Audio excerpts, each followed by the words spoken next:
In the scorching heat of southern Iraq, where the Tigris and Euphrates rivers converge into marshlands that shimmer like molten bronze, lie the remains of humanity's first cities. Here, beneath layers of sand and clay accumulated over 5,000 years, archaeologists have uncovered something extraordinary: the physical evidence of the world's first organized religion. Clay tablets covered in wedge-shaped cuneiform writing, humanity's earliest script, tell stories of gods so powerful, so ancient, that they claim to have existed before time itself began. These weren't the distant, abstract deities of later monotheistic traditions. These were gods who walked among humans, who built cities with their own hands, who married, fought, and made decisions that shaped the course of human events. They were called the Anunnaki, a name that translates roughly as those of princely blood, or those who from heaven to earth came. To the Sumerians, who first wrote their names in clay around 3200 BCE, they were as real as the rivers that gave life to their crops, as tangible as the ziggurat temples that dominated their city skylines. But here's what makes this story remarkable. The Anunnaki weren't just characters in ancient mythology. They were the organizing principle of the world's first complex civilization. Every law, every building project, every military campaign, every harvest, all were conducted in their service and under their divine authority. Understanding the Anunnaki means understanding how humanity made the leap from scattered agricultural villages to organized city-states with governments, armies, and social hierarchies. How did a collection of gods become the foundation for human civilization itself? What can these ancient deities tell us about the people who worship them? And why did the world's first urban society feel the need to create such an elaborate divine hierarchy? Before we dive into this incredible story, I want you to know something. Every fact you're about to hear is based on actual archaeological evidence. We're not talking about ancient alien theories or modern conspiracy fantasies. We're exploring real history, the actual beliefs of real people who lived over 5,000 years ago, and whose innovations in writing, law, mathematics, and urban planning still influence our world today. If you're fascinated by ancient civilizations, by the origins of religion, or by the question of how humanity organized itself into complex societies, then this is the video for you. We'll be examining actual cuneiform tablets, archaeological sites, and the painstaking work of scholars who've dedicated their lives to translating and understanding these ancient texts. Hit that like button if you're ready to explore the world's oldest written religious tradition. Subscribe and ring the bell so you don't miss future deep dives into ancient history. And in the comments, let me know where you're watching from. I love seeing how global our community of history enthusiasts really is. What you're about to discover will change how you think about the origins of civilization itself. Let's begin. The story of the Anunnaki begins in a place called Sumer, located in what is now southern Iraq. Around 4500 BCE, something unprecedented happened in human history. Small farming communities that had existed for thousands of years began coalescing into larger settlements. By 3500 BCE, these settlements had grown into genuine cities: Uruk, Eridu, Lagash, Nippur, urban centers with populations in the tens of thousands. This wasn't just a matter of more people living together. This was the birth of civilization as we understand it. Specialized labor, social hierarchies, organized religion, monumental architecture, written language, and centralized government. The Sumerians didn't just stumble into this new way of living, they engineered it, and at the heart of their engineering was religion. The geography of Mesopotamia, literally between rivers, shaped everything about Sumerian religion. The Tigris and Euphrates rivers were both blessing and curse. They provided water for irrigation, making agriculture possible in an otherwise arid landscape. But they were unpredictable, prone to devastating floods that could destroy crops and settlements without warning.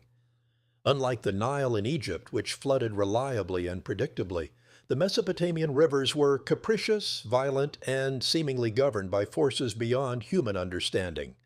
This environmental reality shaped how the Sumerians conceived of their gods.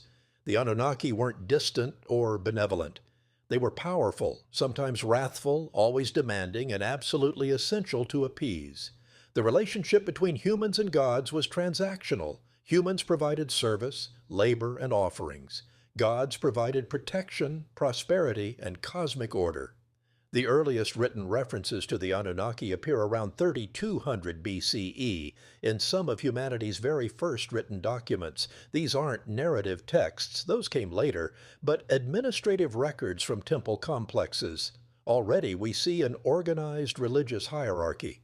Temples weren't just places of worship, they were economic centers, administrative headquarters, and the literal houses of the gods who were believed to dwell within their inner sanctuaries. By 2600 BCE, during what scholars call the early dynastic period, the Anunnaki had become fully codified into a complex pantheon. The gods had family relationships, assigned roles, areas of authority, and elaborate mythologies explaining how the world came to be and how it functioned. These weren't simple nature spirits or ancestor ghosts. This was a sophisticated theological system that attempted to explain everything from the changing seasons to the rise and fall of political power. The Sumerian king list, compiled around 2100 BCE, but drawing on earlier traditions, claimed that kingship itself descended from heaven. Human rulers weren't just blessed by the gods, they were explicitly appointed by them and served at their pleasure. This theological framework justified political authority and provided stability to early urban societies that were still figuring out how to govern large populations. When we examine the actual tablets and inscriptions from this period, we find something remarkable: consistency. Despite being written across different cities and over many centuries, the basic structure of the Anunnaki pantheon remains stable. This suggests an organized priesthood maintaining and transmitting these traditions with remarkable fidelity. The Sumerians had created not just a religion, but a religious institution. Here's where the story becomes truly fascinating. The Sumerians faced a challenge that no previous human society had confronted. How do you organize and govern a complex urban society with tens of thousands of people, specialized occupations, accumulated wealth, and competing interests? Modern societies solve this through secular laws, police forces, and government bureaucracies. But the Sumerians were inventing civilization from scratch. They had no model to follow, no previous example to copy. Their solution was brilliant. They created a divine hierarchy that mirrored and justified the human social hierarchy they were building. At the top of the Anunnaki pantheon sat An, later called Anu, the sky god and ultimate authority. An was the king of the gods, but by the time we have extensive written records, he had largely become a distant figure, reigning but not ruling. The active governance of the cosmos had been delegated to his sons and appointed officials. Below An were the seven gods who decree the fates, the divine council that made the major decisions affecting both heaven and earth.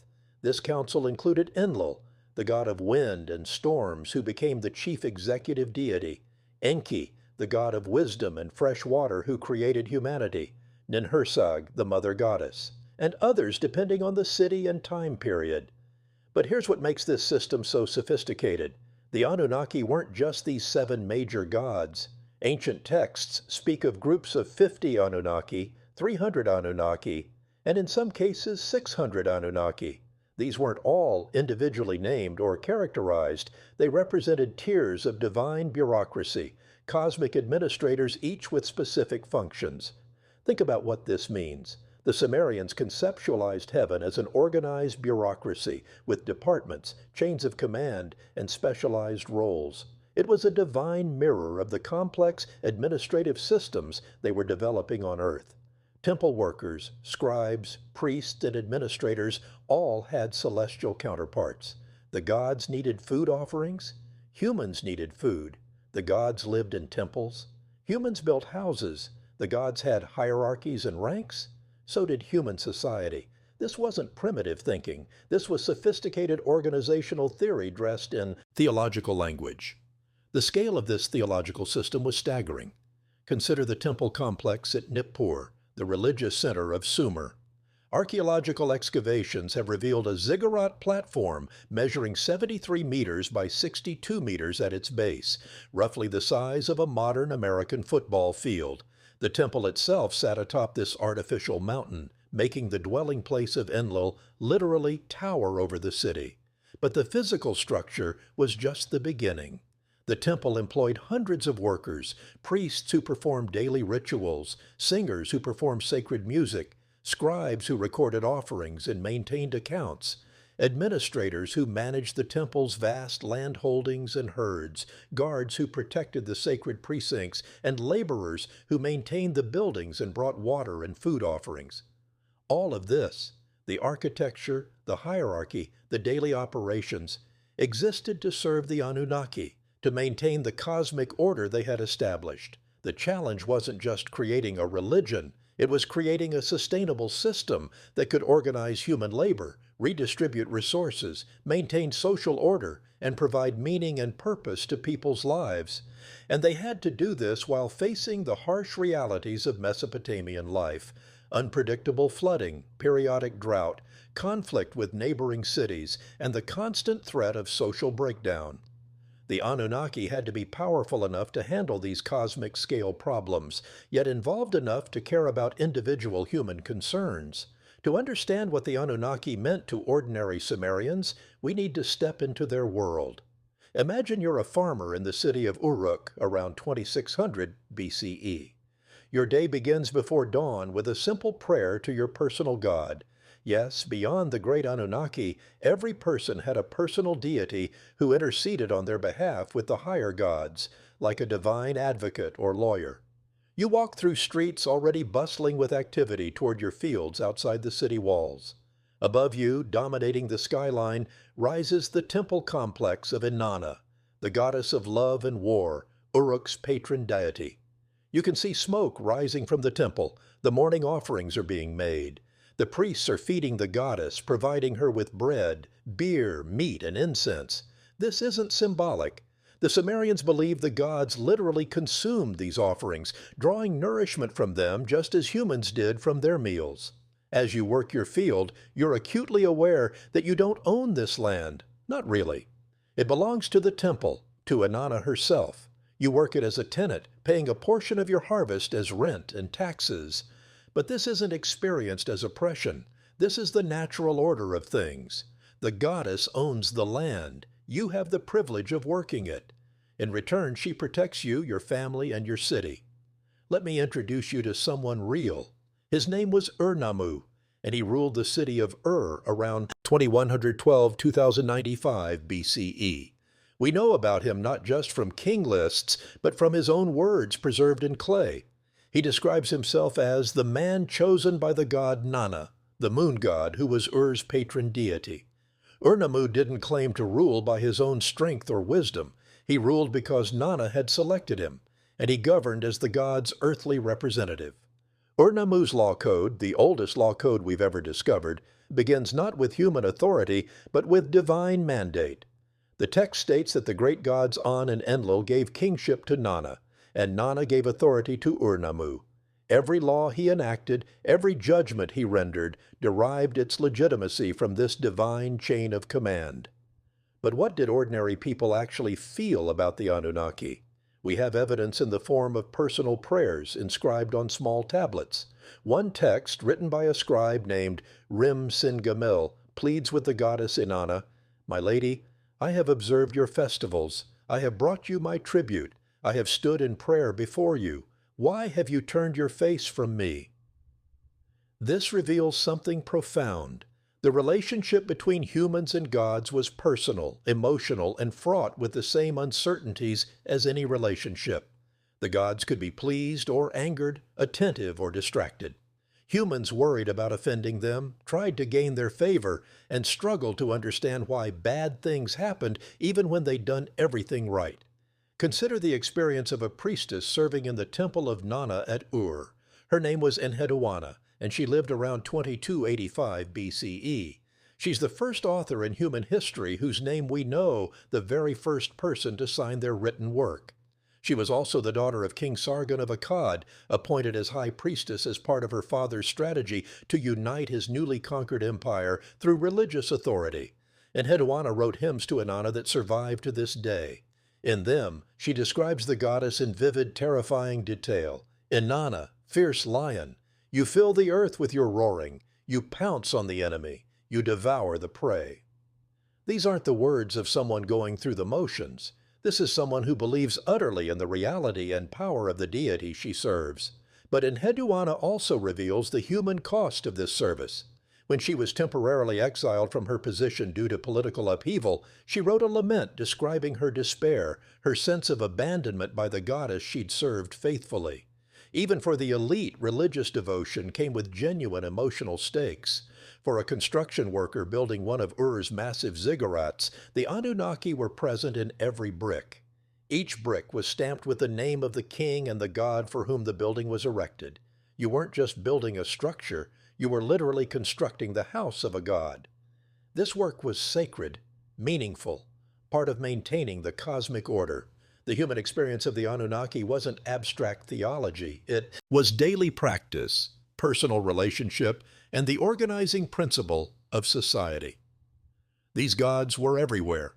In the courts where judges invoked them while rendering verdicts, in the marriage contracts where couples swore oaths by them, in the merchants' ledgers where weights and measures were guaranteed by divine authority, in the soldiers' prayers before battle, in the mothers' pleas for their children's health. So how did this elaborate system actually work? How did the Sumerians create and maintain a religious structure complex enough to organize an entire civilization? The answer lies in the creation myth itself, the Enuma Elish and related texts that explain the origins of the cosmos and humanity's place within it. According to Sumerian and later Babylonian mythology, in the beginning there was only the primordial waters, Apsu, the fresh water, and Tiamat, the salt water. From their union came the first gods, and from them, eventually, the Anunnaki. But here's where it gets interesting. The early gods grew noisy and disruptive, disturbing the sleep of the primordial parents. Apsu decided to destroy them. The god Enki, through wisdom and cunning, defeated Apsu and took control of the fresh waters beneath the earth, the source of wells and springs that made agriculture possible. Later, Tiamat waged war against the gods to avenge Apsu's death. The young god Marduk, in the Babylonian version, or Enlil, in earlier Sumerian versions, defeated Tiamat, splitting her body in half to create heaven and earth. This is cosmic order emerging from primordial chaos through divine violence, a story that resonated in a region where floods, wars, and natural disasters were constant threats. Now comes the crucial moment. The gods, victorious but exhausted from their battles and cosmic labors, needed rest. But who would do the work of maintaining the world? Who would dig irrigation canals, plant crops, tend animals, and maintain the temples? The god Enki had a solution: create humanity. According to the Atrahasis epic, Enki mixed clay with the blood of a slain god, specifically a god who had been involved in the rebellion against the established order. Humanity was created from this mixture, imbued with divine essence but formed from earth, to serve the gods in their place. This wasn't a degrading origin story to the Sumerians. This was humanity's purpose. We exist to serve the gods, to perform the labor that maintains cosmic order. In return, the gods provide protection, prosperity, and the structure that makes civilized life possible. But the system required constant maintenance. The Anunnaki needed daily offerings: food, drink, clothing, and incense. Temple rituals weren't occasional affairs. They were daily operations performed with military precision. At dawn, priests would awaken the god's statue, wash and dress it, and present the first meal of the day. Throughout the day, additional offerings would be made. At night, the god would be prepared for sleep. These weren't empty gestures. The Sumerians believed that if the offerings stopped, if the rituals weren't performed correctly, the gods would become angry or simply withdraw their protection. Cosmic order itself was at stake. This belief provided a powerful motivation for the entire society to support the temple system. The genius of this system was its self-reinforcing nature. Large-scale agriculture required irrigation. Irrigation required coordinated labor involving thousands of people. Coordination required organization and authority. Authority required legitimacy. The Anunnaki provided that legitimacy through divine mandate. When the city of Lagash went to war with neighboring Umma over water rights around 2500 BCE, it wasn't just a political conflict, it was a religious one. The border between the two cities had been established by the gods Enlil and Ninurta themselves, or so Lagash claimed. Their king, Eannatum, described how the god Ningirsu appeared to him in a dream, promising victory. When Lagash won the battle, the victory wasn't attributed to superior tactics or numbers, but to divine intervention. This is how the system worked. Every human institution was mirrored by a divine counterpart. Kings ruled because gods appointed them. Priests interpreted divine will. Scribes recorded the words of gods as well as humans. Even merchants conducted business under the watchful eyes of gods, who punished fraud and guaranteed honest weights and measures. The sophistication of this system becomes clear when we examine legal texts. The famous Law Code of Hammurabi, dating to around 1750 BCE, depicts the king receiving the laws directly from the sun god Shamash. The laws themselves aren't presented as human innovations, but as divine revelations. When you violated a law, you weren't just breaking a social contract, you were offending the gods themselves. This created a moral framework that extended beyond simple rule following. The Sumerians developed concepts of sin, guilt, and divine punishment that would influence all subsequent Middle Eastern religions, including Judaism, Christianity, and Islam. Personal prayers frequently include confessions of sins, sometimes specific, sometimes general admissions of unwitting offenses. One prayer text pleads, "The sin which I have committed I know not, the misdeed which I have done I know not." This reveals a sophisticated understanding of human fallibility. You might offend the gods without even realizing it, through ignorance or accident. The solution was constant vigilance, regular offerings, and maintaining right relationships with both gods and humans. The religious system built around the Anunnaki didn't remain confined to Sumer. As Sumerian civilization was absorbed by the Akkadian Empire, then the Babylonians, and eventually the Assyrians, the Anunnaki pantheon evolved but never disappeared. Akkadian became the lingua franca of the ancient Near East, and with it spread Mesopotamian religious concepts. When we examine the Old Testament of the Bible, we can see clear influences from Mesopotamian mythology. The Garden of Eden story echoes Sumerian tales of the Paradise Garden of Dilmun. The biblical flood narrative parallels the flood story in the Epic of Gilgamesh, where the gods send a deluge to destroy humanity. Even the name Eden likely derives from the Sumerian word Eden, meaning plain or steppe. But the influence went far beyond narrative borrowing. The very concept of a divine council, gods meeting to decide the fate of nations and individuals, appears in early biblical texts. Psalm 82 describes God standing in the divine assembly, judging among the gods. This reflects older Canaanite and Mesopotamian concepts of gods ruling collectively. The angel hierarchy in later Jewish and Christian tradition, archangels, angels, seraphim, cherubim, echoes the tiered structure of the Anunnaki with their ranks and specialized functions. The idea that divine beings could be assigned to specific nations or peoples appears in Deuteronomy 32, where God divides the nations according to the number of divine beings. This concept makes much more sense in a polytheistic context where multiple powerful deities existed simultaneously. Even in Islam, which emphasizes strict monotheism, we can see traces of ancient Mesopotamian thought.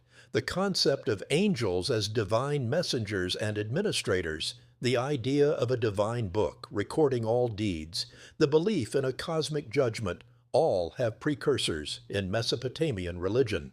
But perhaps the most profound legacy of the Anunnaki cult is the idea that civilization itself requires divine sanction. For nearly 3,000 years, every major empire in Mesopotamia legitimized its authority through the gods. Kings weren't just military leaders or administrators, they were divinely appointed shepherds of humanity, responsible to the gods for the welfare of their people. This created a theological basis for social responsibility. The gods demanded justice, care for widows and orphans, honest business practices, and proper treatment of the poor. When Ur-Nammu boasted in his law code that he had established equity in the land, he was claiming to have fulfilled his divine mandate. when Hammurabi declared that the gods had commissioned him to cause justice to prevail in the land, to destroy the wicked and the evil. He was articulating a concept of divinely ordained social justice. Compare this to modern secular governance, which derives its legitimacy from popular sovereignty, constitutional law, and democratic process. For most of human history, no such concepts existed. Authority came from above, from the divine realm, and rulers who failed in their religious duties risked not just political upheaval, but cosmic catastrophe. The archaeological evidence shows how seriously this was taken. Temple complexes in major cities consumed enormous resources. Estimates suggest that in some periods, up to one-third of a city's economic output went to religious purposes. This wasn't wasted from the Sumerian perspective. This was the necessary cost of maintaining cosmic order, of keeping the gods satisfied and the universe functioning properly. Modern scholars debate whether the priests truly believed in the gods or cynically manipulated religious sentiment for political control. This is likely the wrong question. In a world where religion and daily life were inseparable, where every aspect of existence had a religious dimension, belief wasn't a category that made sense. The gods simply were, as obviously real as the sun and rain, as necessary as breath. The mathematical and astronomical achievements of Mesopotamian priests testify to their sophisticated thinking. These weren't credulous primitives, they were calculating the movements of planets, predicting eclipses, developing sophisticated mathematical systems, and creating the world's first written literature. Yet they did all of this within a religious framework, as a form of service to the gods who had ordered the cosmos. When Babylonian astronomers created detailed observations of Venus over many years, they were engaged in both science and religion simultaneously. The movements of celestial bodies were divine communications, messages from the gods about the future. Mathematics itself was considered sacred knowledge, taught in temple schools and used primarily for religious purposes before any secular applications. This integration of religion, government, science, and daily life represents a worldview fundamentally different from our own. We categorize these as separate spheres. We have separation of church and state. We distinguish science from religion. We separate public from private belief. The Sumerians would have found such divisions incomprehensible.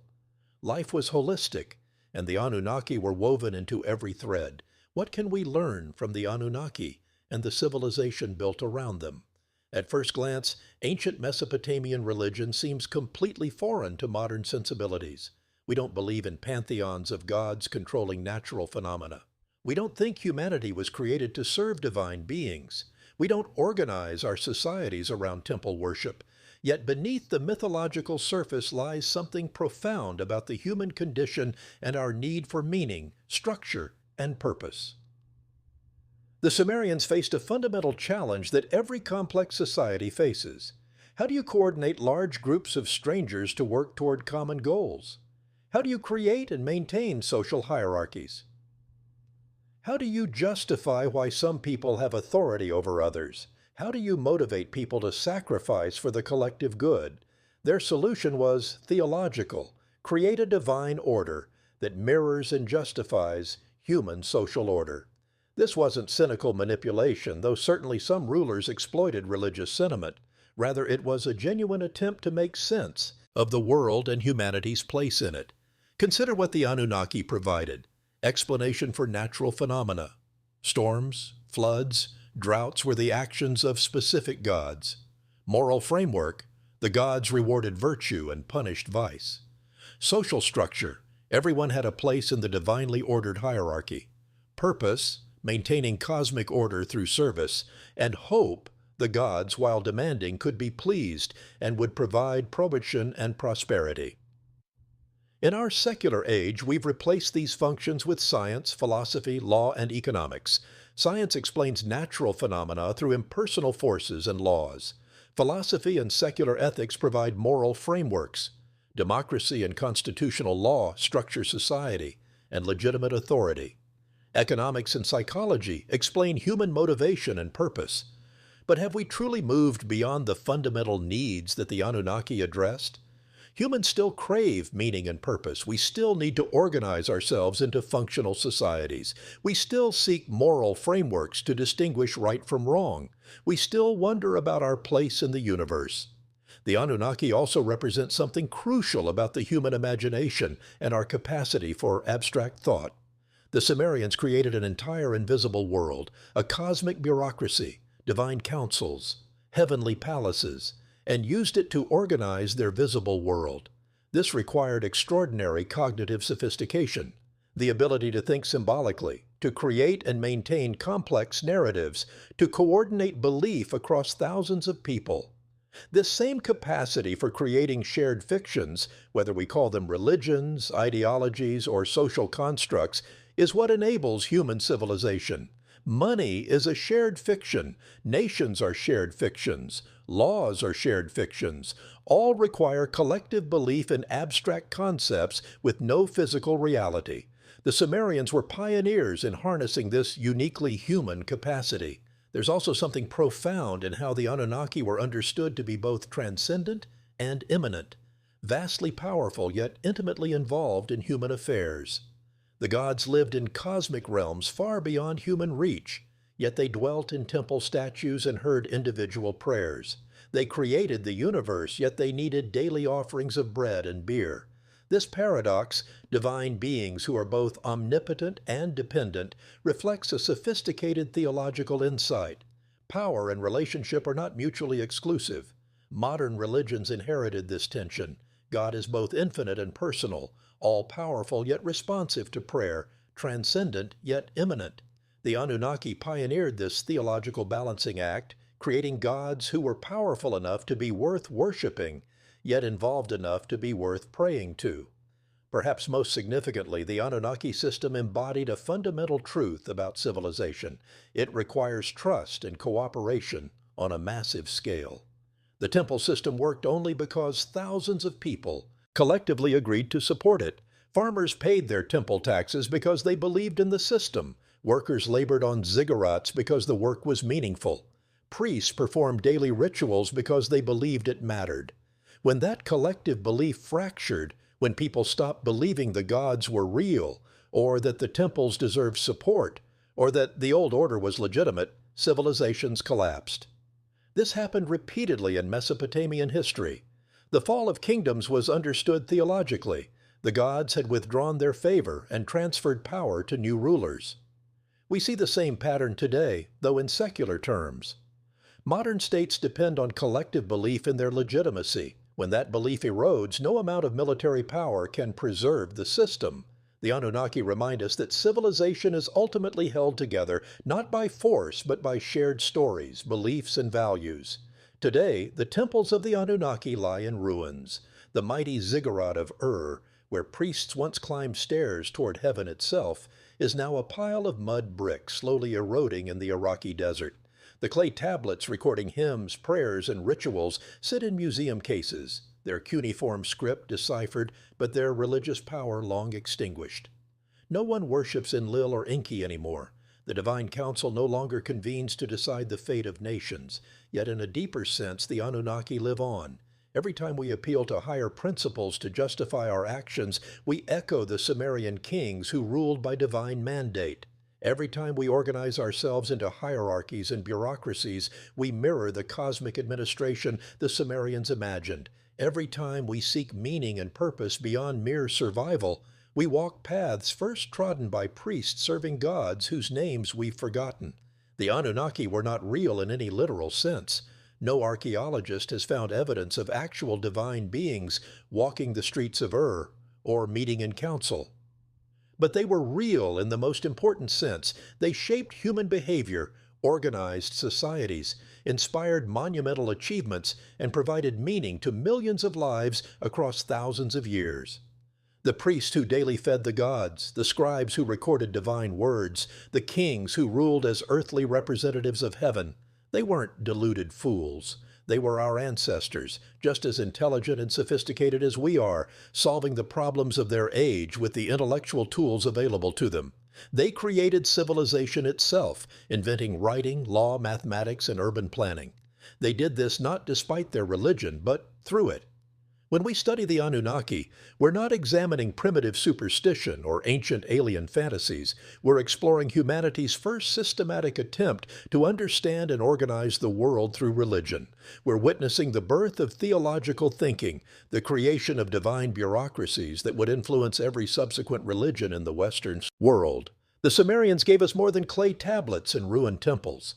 They gave us the idea that the universe operates according to principles, that authority must be justified, that justice is a cosmic concern, that humans have purpose beyond mere existence.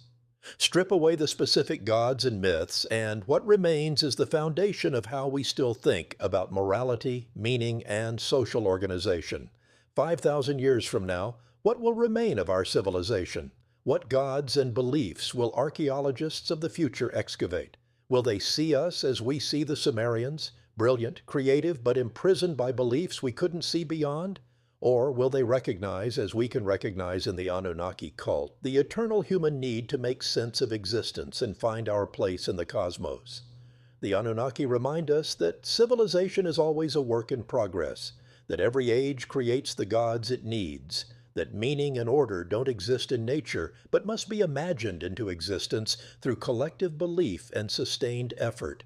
If this deep dive into the world's oldest organized religion has expanded your understanding of human history and religion's role in civilization, hit that like button. Subscribe for more explorations of ancient civilizations and the ideas that shaped our world. And in the comments, share your thoughts. What aspects of ancient Mesopotamian religion surprised you most? How do you see their innovations reflected in modern belief systems? The Anunnaki no longer rule heaven or earth, but their legacy, the questions they asked, the solutions they created, the civilizations they inspired, lives on in every city we build, every law we write, every prayer we whisper hoping someone, somewhere is listening.